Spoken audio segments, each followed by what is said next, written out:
अवधूत चिंतन श्री गुरुदेव दत्त. श्री स्वामी समर्थ. तुम्हा सगळ्यांचं स्वामी श्रद्धा यूट्यूब चॅनलवर खूप खूप मनापासून स्वागत. स्वामी कृपेने तुमचा आजचा दिवस शुभ जाओ. स्वामी महाराज तुमच्या सर्व चांगल्या इच्छा पूर्ण करोत, हीच मी माझ्याने प्रार्थना करते आणि आजच्या व्हिडिओला सुरुवात करते. आजच्या व्हिडिओमध्ये आपण काही सेवा जाणून घेणार आहोत. या सेवा तुम्हाला रोज तुमच्या नित्यसेवेमध्ये पठण करायच्या आहेत. अगदी साध्या सोप्या सेवा आहेत आणि तुम्हाला फार काही काळ लागणार नाही. पण बघा, मी तुम्हाला शब्द देते की तुम्ही ज्या सेवा रोज तुमच्या नित्यसेवेमध्ये पठण केल्या ना, तर तुमच्या घरामध्ये कधीही दारिद्र्य येणार नाही, कधीही गरिबी येणार नाही, तुम्हाला पैशांची चणचण कधीही भासणार नाही. त्याचप्रमाणे तुमच्या घरावर कधीही कोणतेही संकट येणार नाही. आणि आलं जरी ना तरी महाराजांच्या कृपेने ते नक्कीच टळेल. महाराज तुमच्या सोबत असतील.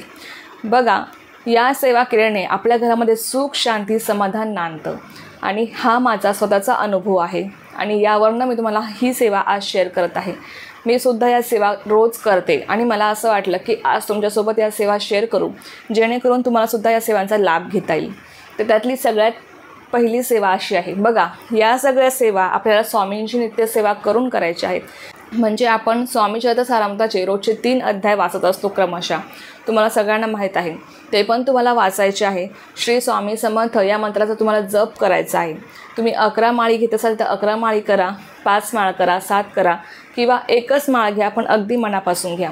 स्वामींची नित्यसेवा करून तुम्हाला या सेवा पठण करायच्या आहेत, लक्षात घ्या. तर सेवा कोणत्या करायच्या आहेत ते बघा.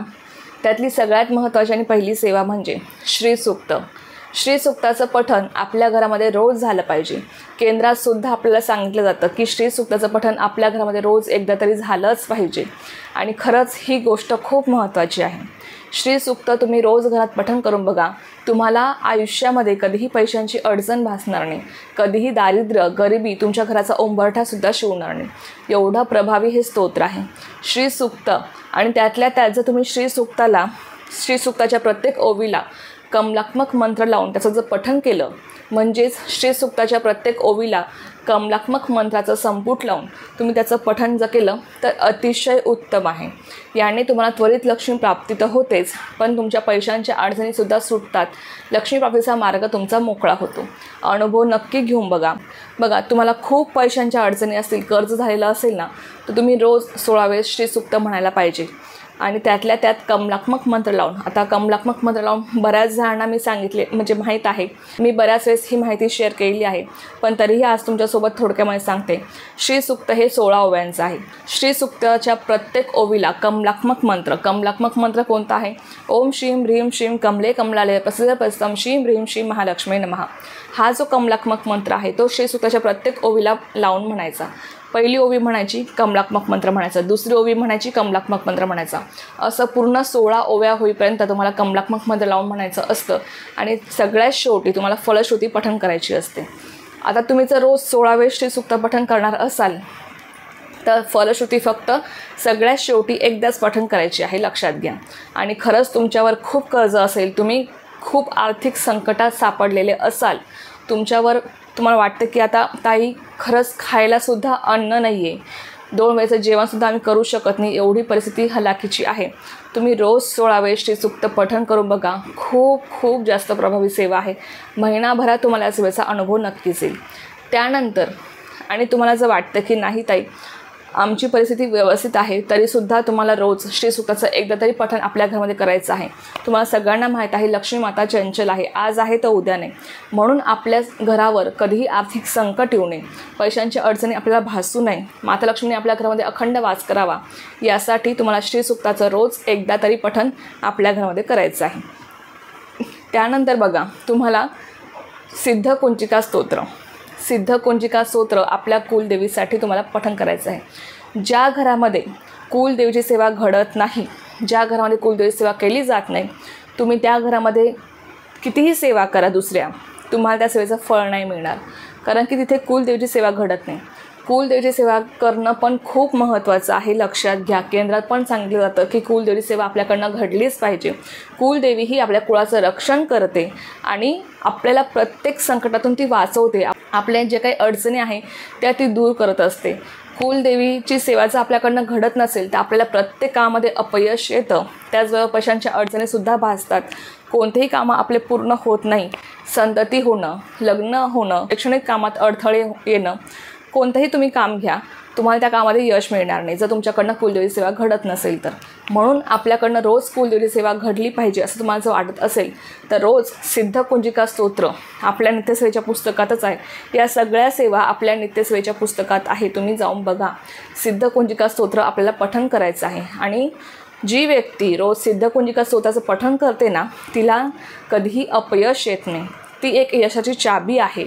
आणि त्यातल्या त्यात जी व्यक्ती रोज सिद्धकुंजिका स्तोत्राचं पठण करते तिला दुर्गा स्तोत्राचे पाठ केल्याचं फळ मिळत असतं. म्हणून हे स्तोत्र पठण करणं खूप गरजेचं आहे आणि अवश्य तुम्ही करा. श्री सूक्त, त्यानंतर सिद्धकुंजिका स्तोत्र, त्यानंतर व्यंकटेश स्तोत्र.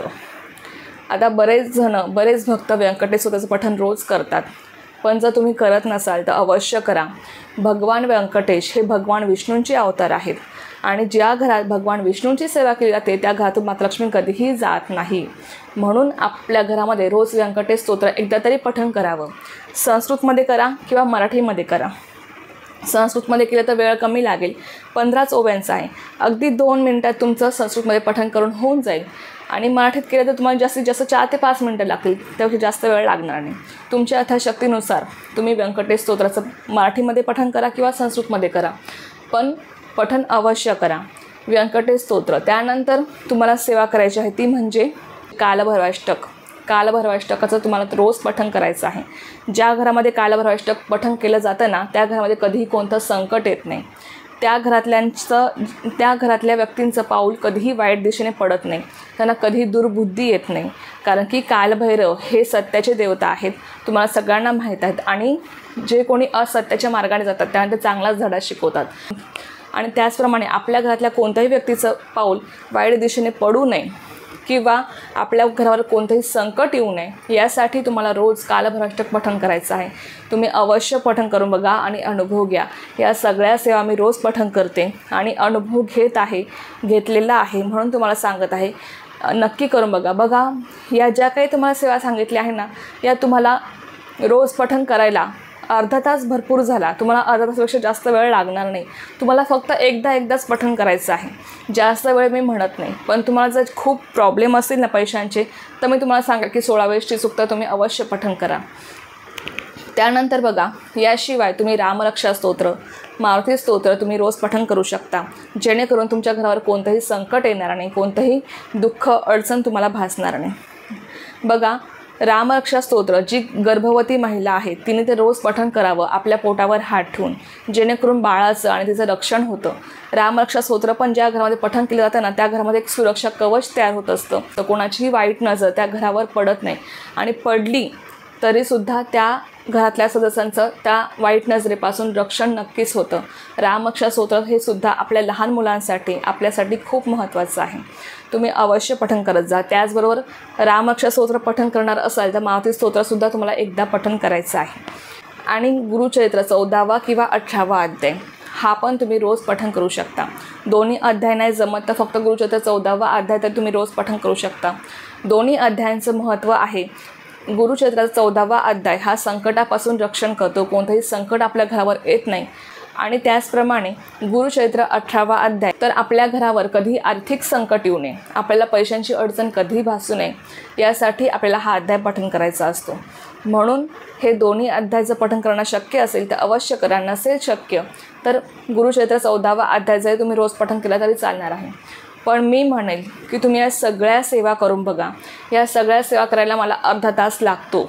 श्रीसूक्त, सिद्धकुंजिका स्तोत्र, व्यंकटेश स्तोत्र, कालभैरवाष्टक, गुरुचरित्र 14वा आणि 18वा अध्याय, आणि त्याचप्रमाणे रामरक्षा स्तोत्र आणि मारुती स्तोत्र, या सगळ्या सेवांना मला फक्त अर्धा तास लागतो. तुम्ही एवढा वेळ आपल्या घरासाठी नक्कीच काढू शकता. अगदी तुम्ही रात्री 12 वाजेपर्यंत जर तुम्ही म्हटलं की ताई मला दिवसभर जमणार नाही, मी कामावरनं आल्यावर पठण केलं चालेल का? हरकत नाही. तुम्ही रात्री 12 वाजेपर्यंत कधीही तुम्ही या सेवा पठण करू शकता.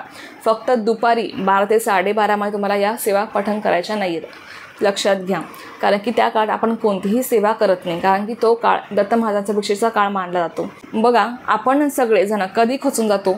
आपण आपल्या घरावर कधी मोठं संकट आलेलं असेल, कोणतंही दुःख असेल, अडचण असेल, किंवा आपल्या घरामध्ये पैशांचे प्रॉब्लेम सुरू असतील, पैशांची अडचण असेल, खूप अडचण भासते. असं परिस्थिती येते की एक वेळचं जेवण करायलासुद्धा पैसे नसतात, इथपर्यंत परिस्थिती येते. आणि या गोष्टी घडू नये म्हणून तुम्हाला या सगळ्या सेवा रोज पठण करायचे आहे. आणि लक्षात घ्या, तुम्ही ज्या सेवा रोज पठण केल्या ना, मी तुम्हाला सांगते की तुमच्या घरामध्ये कधीही दारिद्र्य येणार नाही. सुख, शांती, समाधान तुमच्या घरामध्ये नक्कीच नांदेल. आणि जीवन जगण्यासाठी ह्याच गोष्टी खूप महत्त्वाच्या आहेत. स्वामींच्या नित्यसेवेबरोबरच तुम्हाला या सगळ्या सेवा करायच्या आहे. अनुभव नक्की घेऊन बघा. तुम्ही आजपासून सुरुवात करा. जेव्हापासून तुम्ही माझा व्हिडिओ बघाल तेव्हापासून तुम्ही सुरुवात करा या सेवांना आणि महिनाभर तुम्ही या सेवा करून बघा. मी तुम्हाला गॅरंटी देते की तुम्ही आयुष्यभर तुम्ही या सेवा सगळ्या कराल आणि तुम्हाला याचा अनुभव नक्कीच येईल. तर चला, ही एक खूप छोटीशी पण खूप महत्त्वाची माहिती होती जी मला तुमच्यासोबत शेअर करायची होती. ते झालेली सेवा मी स्वयंचरणी रुजू करते आणि आजचा व्हिडिओ इथेच थांबवते. तुम्हाला जर माहिती आवडली असेल तर व्हिडिओला लाईक, शेअर, सबस्क्राईब करायला विसरू नका. पुन्हा भेटूया अशाच एका नवीन व्हिडिओसोबत किंवा नवीन विषयासोबत. तोपर्यंत सर्वांना श्री स्वामी समर्थ. जय जय स्वामी समर्थ.